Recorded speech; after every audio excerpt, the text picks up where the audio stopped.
Nigeria's social protection system is once again under the spotlight as a new World Bank report reveals that only 44% of government social benefits actually reach countries' poorest citizens. The findings raise serious questions about the effectiveness of welfare programs, leakages in distribution, and the real impact of social spending on poverty reduction. Hello, welcome to MarketSquare, your go-to show for deep insights into business and economic trends. I'm Olaitan Adebayo, and today we're diving into key developments across Nigeria. Stay with us.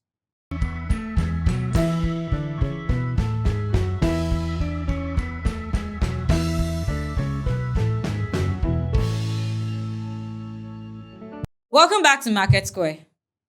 Every year, the government spends billions of naira on programs meant to help Nigerians cope with rising hardship. Yet, a new World Bank report says most of that money never gets to the people who need it the most. In a detailed review titled The State of Social Safety Net in Nigeria, the bank reveals that only 44% of total benefits from government-funded safety net programs reach poor Nigerians, even though 56% of beneficiaries are poor. In plain terms, more than half of the money meant to lift people out of poverty ends up elsewhere.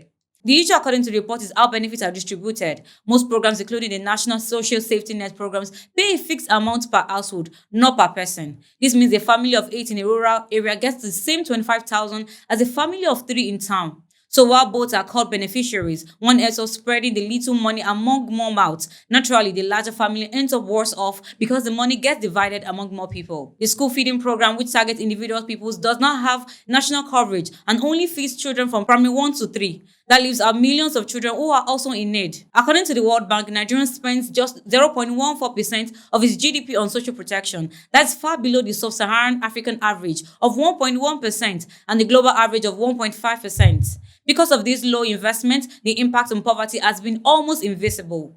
The combined effect of all existing social protection programs has reduced the national poverty rate by just 0.4 percentage points. That's not even up to half of 1% in simple terms. For all the talks about intervention schemes and cash transfers, poverty has barely moved. Many programs are too small, poorly designed, and too dependent on foreign aid to make a real difference. Another striking finding is Nigerians' heavy dependence on foreign aid to fund its welfare projects. Between 2015 and 2021, about 60% of the country's social safety net spending came from foreign donors, with the World Bank alone providing over 90% of that support.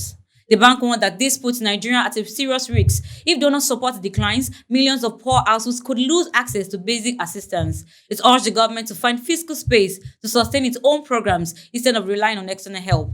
And this means if donors pull out or reduce funding, millions of vulnerable Nigerians could be left stranded. The bank warns that Nigeria must find its own sustainable way to fund these programs instead of relying on outside support. It's not all bad news though. The report says the National Social Safety Net programs, which uses the National Social Registry to identify poor households, has shown encouraging results. Among its beneficiaries, poverty dropped by 4.3 percentage points compared to the overall national reduction of just 0.4. That is almost 10 times more impact.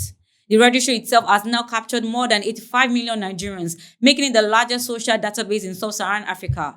If properly funded and managed, it could become a solid tool for reaching the poor directly without political interference or corruption along the way. This report should worry policymakers. It shows that while Nigeria is spending money on social programs, the spending is not smart or deep enough to change lives. It also calls attention to the bigger problem, is a mismatch between government promises and actual results. Nigerians' fight against poverty is not how much is spent, but how it is spent. Billions are being poured into schemes that sound good on paper, but are too small, poorly targeted, and inconsistently funded to make real impact.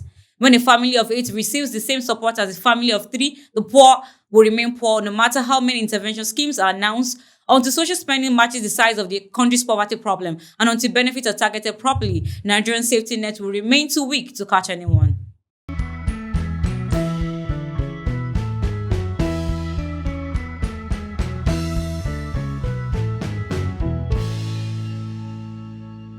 While the World Bank report exposes deep gaps in Nigerian social welfare reach, attention is also turning to the government's ongoing tax reforms and the growing need for clarity on their implementation. Nigeria's new capital gains tax reform, set to take effect from January 1st, 2026, caused worry among investors over whether past gains will be taxed.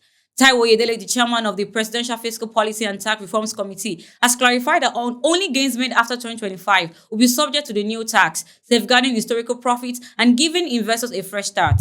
The clarification comes at a time when the market confidence is fragile. In recent trading sessions, the Nigerian exchange lost 6.3 trillion naira in market value, including a 4.7 trillion naira drop in a single day. That uncertainty around the CGT reform contributed to the sell-offs as many feared taxes on unrealized or past gains.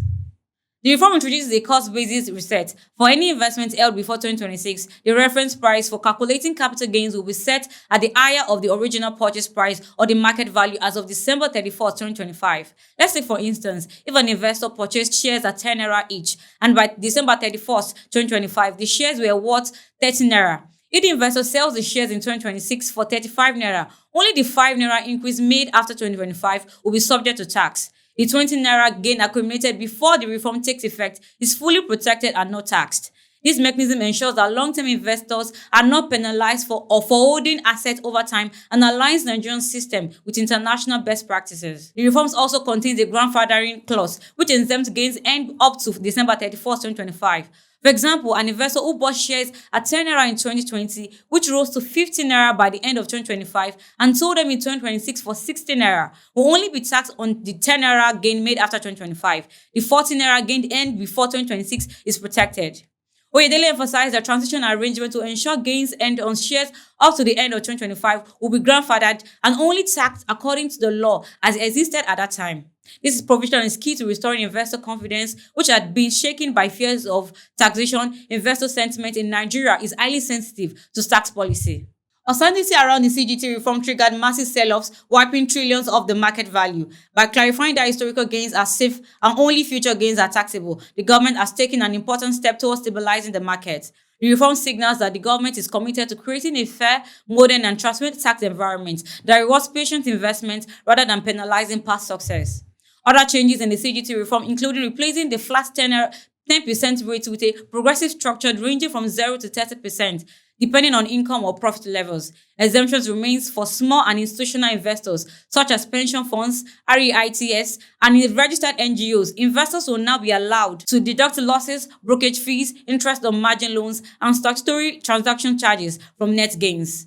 A reinvestment relief clause will exempt investors from CGT if proceeds are reinvested into Nigerian shares within 12 months. Full implementation guidelines for the reforms are exempted before January 4, 2026. The CGT reforms provide clarity and fairness at a time when the market needed reassurance.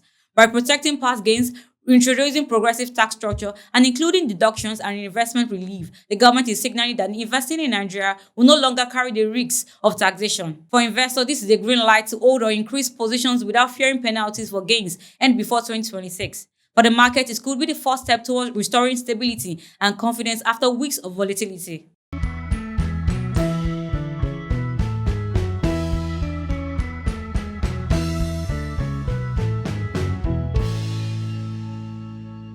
Turning to the energy front, the federal government is opening fresh investment opportunities in gas sector as it prepares for the 2025 licensing round. Nigeria's oil and gas sector is preparing for a fresh phase of investment activity as the Nigerian Upstream Petroleum Regulatory Commission announced the start of the 2025 licensing round, which will open on December 4, 2025.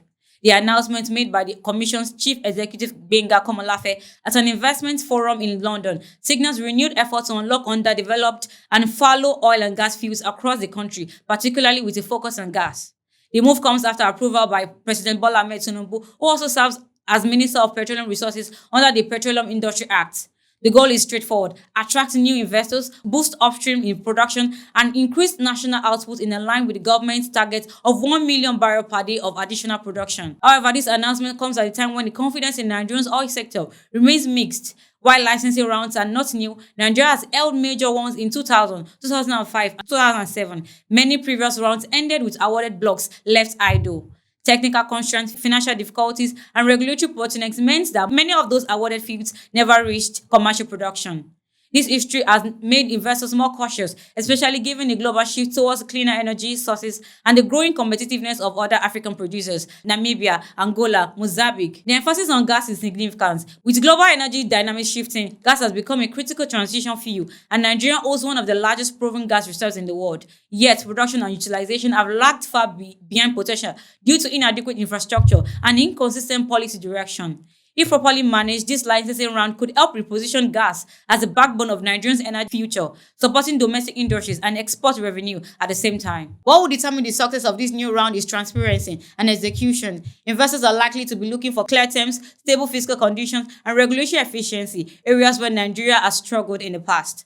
The NUPRC promised to release detailed guidelines, pre-qualification requirements, and submission timelines ahead of the round is a good sign, but implementation will be the real test. This new round also comes amid a global capital shift away from the fossil fuels. That means Nigeria will be competing for a shrinking pool of upstream investments. To stand out, the country must prove that the new Petroleum Industry Act framework can provide the kind of predictability and fairness that investors demand. Beyond revenue and production, the 2025 licensing round has broader implications. If successful, it could help Nigerians address declining outputs, create local jobs, and attract much needed foreign exchange. But if the same problems of bureaucracy, project delays, and community conflicts resurface, the round may simply repeat old cycles of award without production. This is an opportunity for Nigerians to show that it has learned from the past licensing mistakes, an opportunity to turn dormant assets into real production and growth.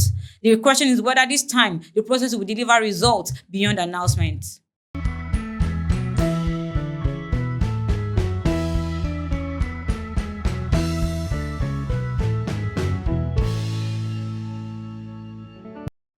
And away from oil and gas space to the housing market, developers are raising fresh concerns about rising construction costs and the widening affordability gap across Nigerian cities.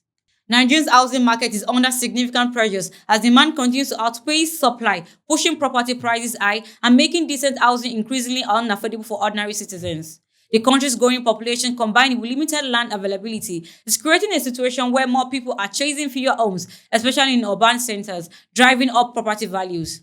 A closer look at Lagos illustrates the scale of this challenge. One report estimates the city's formal housing stock at around 1.49 million units for a population of roughly 23 million, implying a deficit of about 3.2 million units. Purchase prices vary widely, with apartments in emerging areas selling for around 200,000 naira per square meter, while premium locations such as Ikoyi exceed 1 million naira per square meter. Construction costs are also extremely high. A one-bedroom bungalow may cost between 15 million and 30 million naira to build. A 2 to 3 bedroom bungalow 25 million to 150 million naira, and a 2 to 3 bedroom duplex 50 million to 250 million naira. Nationally, Nigerians' overall housing deficit is estimated at about 28 million units. These figures underlines the structural pressures, enormous new supply is needed, costs are high, and pricing varies drastically across regions. Stakeholders at the International Real Estate Conference and Exhibition in Abuja pointed to weak government policies and a lack of investor-friendly frameworks as the key obstacles. Without deliberate policy intervention, private developers face high upfront costs, which gets passed on to buyers, making homes even less affordable.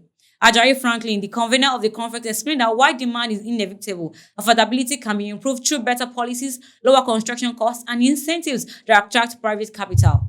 He also noted the importance of regulations to ensure low and middle-income earners are not priced out of the market. The sector is increasingly important to Nigeria's economy. Franklin highlighted that property has now contributed more than 40% of GDP, overtaking oil and gas in relative significance.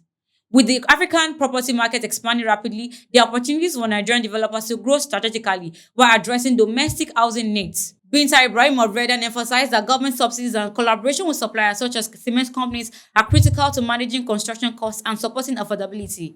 Private sector initiative alone cannot solve the problem. Effective government policy remains the foundation for stabilizing the sector and enabling sustainable growth. The broader implication is that Nigeria's housing challenge is a combination of structural pressures, high costs, and policy gaps. If left unchecked, rising price will continue to push decent housing out of reach for many citizens, while the government alone cannot fill the gap. Addressing this requires a coordinated approach between government, developers, and suppliers focused on policies and incentives that encourage investment while protecting affordability. Nigeria's housing challenge is a multi-layered. Rapid population growth and land scarcity are structural pressures driving up prices.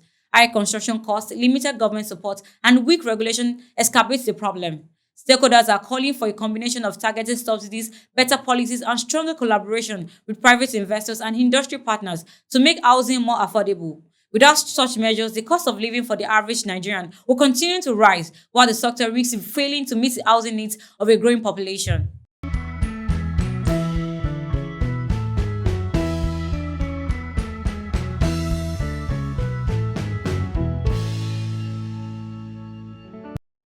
And that's where we'll wrap up today's episode. From the World Bank's warning on Nigerian social protection gaps to new clarity on capital gains tax, the push to attract fresh gas investments, and the growing crisis in housing affordability. Each story points a picture of an economy in transition, facing both reform and reality. I'm Olaitan Adebayo, and this is Market Square. Thank you for watching, and see you in the next one.